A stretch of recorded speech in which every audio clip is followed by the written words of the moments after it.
మౌనమేలనోయి. ఇక్కడి ప్రతి కథ మీ మనసుకు దగ్గరయ్యే ఒక ప్రయాణం. ఇవాళ మీరు వినబోతున్నది 'గుర్తున్నానా'లోని 9వ ఎపిసోడ్. ఇంతకు ముందు జరిగిన కథ కనుక వినకపోయింటే ఒకసారి వెనక్కి వెళ్ళి అది వినేసి ఇక్కడికి వచ్చేయండి. ఇక కథ మొదలు పెడదాం. ఆ రోజు నేను చూసిన దృశ్యం నా జీవితాన్ని అంత పెద్ద మలుపు తిప్పుతుంది అని నేను కల్లో కూడా అనుకోలేదు. హోమంలోని మంటలెగిసి అప్పుడే పీటల మీద కూర్చోడానికి వెళ్తున్న రాఘవ అంగవస్త్రానికి అంటుకున్నాయి. అందరూ చూస్తుండగానే మంటలు పెరిగి పందిరి కాలిపోవడం మొదలైంది.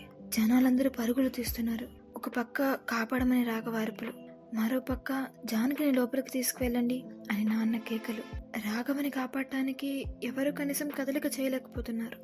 కానీ నేను ఆనాడు గుళ్ళోనే నిర్ణయించుకున్నాను, ఏదేమైనా రాఘవతోనే నా పెళ్లి. నా రాఘవ ఎక్కడుంటే అదే నా మెట్టిల్లు అని. అలాంటిది ఇప్పుడు రాఘవ నా కళ్ళ ముందే నిలువున కాలిపోతున్నాడు. అది చూసి నా వల్ల కాలేదు. నన్ను గట్టిగా పట్టుకొని తీసుకువెళ్తున్న అమ్మ చేయి విదిలించుకొని రాఘవ వైపు పరిగెత్తాను. రాఘవ మీద పోయడానికి నీళ్లు వెతికి పక్కనే ఉన్న బిందె తీసుకొని వెళ్ళి రాఘవ మీద పోసాను. కానీ ఆ హడావిడిలో నేను చూసుకోలేదు. మండపం అప్పటికే సగం పైగా కాలిపోయింది. మేము కలిసి జీవించడానికి గీసుకున్న చిత్రం ఇంకా నా కళ్ళ ముందే ఉంది. ఇంతలో వెదురు కర్రలతో వేసిన పందిరి కూలి మా ఇద్దరి మీద పడిపోయింది. ఆ తర్వాత అమ్మా నాన్న, అత్తయ్య, మావయ్య చాలా ప్రయత్నించారు. కానీ మా శరీరాలు అప్పటికే సగం కాలిపోయాయి. అలా జానకి రాఘవల కథ ముగిసింది. అందుకే ఆ రోజు మీకు ఆ కథ చెప్పలేదు. ఇప్పుడు చెప్పాను కదా, ఇంకా చెప్పడానికి కూడా ఏం మిగలేదు. అప్పుడు ఆగిపోయిన జానకి రాఘవల ప్రయాణాన్ని ఈ రోజు గౌతమ్తో మొదలు పెట్టాలి అనుకుంటున్నాను. అందుకే జానకి మొదటిసారి రాఘవని కలిసినప్పుడు కట్టుకున్న అదే రంగు చీర తీసి కట్టుకున్నాను. కళ్ళ నిండా కాటుక, నుదుటిన చిన్న బొట్టు పెట్టుకుని మాధవాలయానికి వెళ్ళాను. నేను వెళ్ళటం అయితే వెళ్ళాను, కానీ గౌతమ్ వస్తాడో రాడో తెలీదు. ఎప్పట్లాగానే గుళ్ళో కూర్చొని ఆ మాధవుడి కోసం పాడటం మొదలు పెట్టాను. ఇంతలో గుడెదురు కారు వచ్చాగింది. గౌతమ్ కార్ దిగి లోపలికి వచ్చాడు. నా గొంతు విని తన బ్యాండ్ కి ఫీమేల్ సింగర్ దొరికింది అనుకున్నాడు అనుకుంటా. వెతుకుతూ గుడికి కుడి చేతి వైపుకి వచ్చాడు. అక్కడ నన్ను చూసి అలానే ఆగిపోయాడు గౌతమ్. ఇంతలో ఆ పాటలో మేల్ సింగర్ పాడాల్సిన పాట వచ్చింది.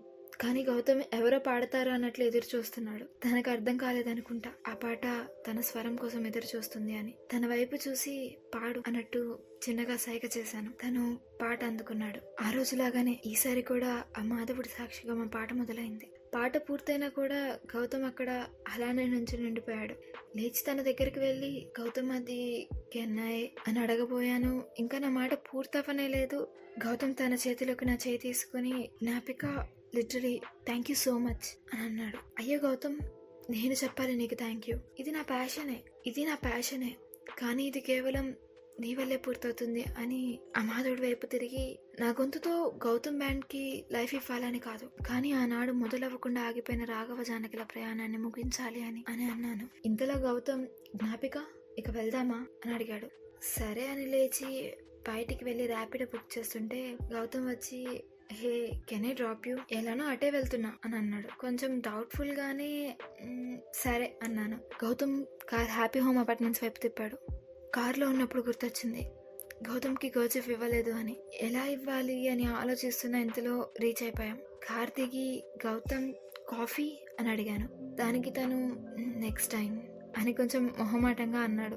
సో నా చేతిలో ఉన్న కర్చిఫ్ తనకిచ్చి, Gautam thanks for letting me to your band, it's a small token of gratitude. అంటే నీ కర్చిఫే, I have just added my artistic touch to it అని చెప్పి లిఫ్ట్ దగ్గరికి వెళ్ళాను. లిఫ్ట్ కోసం వెయిట్ చేస్తున్నా ఇంతలో గౌతమ్ వచ్చిన పక్క నుంచున్నాడు. కాఫీ అడిగితే నో అన్నారు అని అన్నాను. ఇంతలో లిఫ్ట్ వచ్చింది. తను నా వైపు చూసి లిఫ్ట్ లోకి వెళ్ళి 8th and 9th floor 2 నొక్కాడు. నాకు అర్థం కాలేదు. దానికి తను, నువ్వు కాఫీ ఇవ్వక్కర్లేదులే, మా ఇంటికి వెళ్ళి నేనే కలుపుకొని తాగుతాను అని చిన్నగా నవ్వాడు. అప్పుడు కానీ అర్థం కాలేదు గౌతమ్ కూడా ఇదే అపార్ట్మెంట్లో 9th floor ఉంటున్నాడు అని. ఓహ్ సారీ గౌతమ్, అంటే తెలీదు అందుకే అన్నాను. పర్లేదు జ్ఞాపిక, బై ది వే నువ్వు ఆర్టిస్ట్ కూడానా, కర్చిఫ్ మీద బొమ్మ చాలా బాగా వేశావు అన్నాడు. హా గౌతమ్, టైం పాస్ కి అలా వేస్తూ ఉంటా అన్నాను. ఇంతలో 8th floor వచ్చేసింది. లిఫ్ట్ దిగేసి ఇంటికి వెళ్ళాను.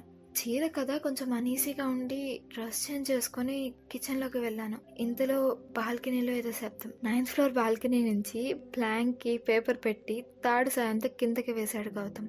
ఆ పేపర్ మీద కాఫీ వద్దు కానీ బ్రేక్ఫాస్ట్ అని రాశాడు. ఓకే కమాన్ అని రాసి ఆ ప్లాంక్ ని వదిలేశాను. ఆ ప్లాంక్ ఇంకా పైకి వెళ్ళనే లేదు. ఇంతలో కాలింగ్ బెల్ మోగింది.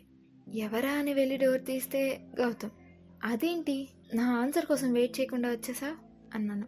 నాకు తెలుసు నువ్వు ఒప్పుకుంటావని అని అన్నాడు గౌతమ్. సరే కానీ బ్రేక్ఫాస్ట్ అన్నావు, ఏం తిందాం అని కొంచెం డౌట్ఫుల్గా అడిగాను. పాస్తా చేయడం వచ్చా?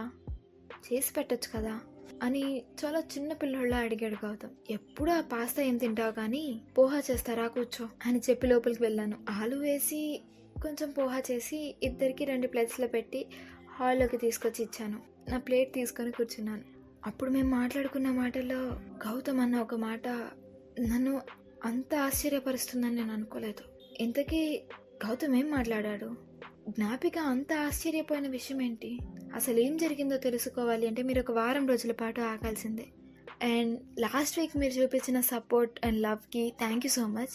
ఇంకొక మాట, గుర్తున్న సిరీస్ నెక్స్ట్ ఎపిసోడ్తో ముగిద్దాం అనుకుంటున్నాను. మీరేమంటారో do let me know in the comment section. And మీ కమెంట్స్ కానీ సజెషన్స్ కానీ ఏమైనా ఉంటే ఇన్స్టాగ్రామ్లో మౌనమేల్నోయ్కి డిఎం చేయండి. అండ్ స్పాటిఫైలో రేటింగ్ ఇవ్వడం మర్చిపోకండి. అండ్ ఆల్సో యూట్యూబ్ సబ్స్క్రైబ్ చేయొచ్చు కదా. అంతే, వచ్చే వారం కలుద్దాం. అంతవరకు సెలవు. వింటూనే ఉండండి మౌనమేల్నోయ్. ఇక్కడి ప్రతి కథ మీ మనసుకు దగ్గరయ్యే ఒక ప్రయాణం. నేను మీ అమూల్య చౌడిశెట్టి, సైనింగ్ ఆఫ్.